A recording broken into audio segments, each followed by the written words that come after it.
This exhibition, Marino Marini, Horses, Horsemen and Female Nudes, is curated by Barbara Cinelli and Flavio Fagonzi of the Marino Marini Foundation, who are also the curators of the current exhibition running at the Peggy Guggenheim in Venice.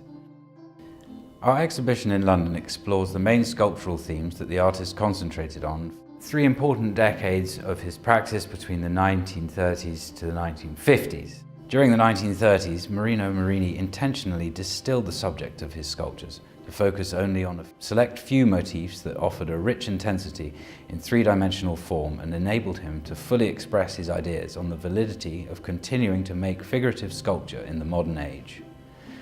The most important subject to Marini, and that which the sculptor analysed the most thoroughly, was the horse and rider.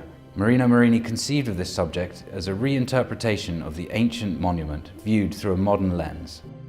The gentleman on horseback will serve as a prototype from which the visitor will be able to follow Marino Marini's artistic path in sculpture. The exhibition illustrates these periods through an exceptional series of works in both bronze and plaster. The sculptor also oscillated between the classical tradition of the nude through his Pomona series, and during the years he spent in Switzerland in exile, to an almost caricature-like interpretation with the deformation of the shape of the body. The sculptures developed during this period after the Second World War, where we see the horses now rather in less static pose, but they're either plunging towards the earth or rearing up, and we find the rider as being thrown off the back.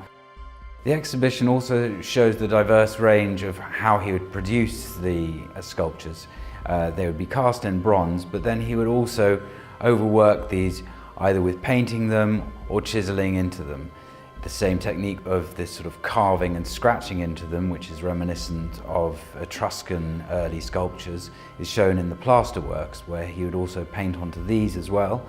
And we also see a sort of similarity in these plaster cast to Tang Dynasty sculptures. Marini, interestingly, found a great reference point in statues and sculptures that were in the Gothic cathedral in Bamberg.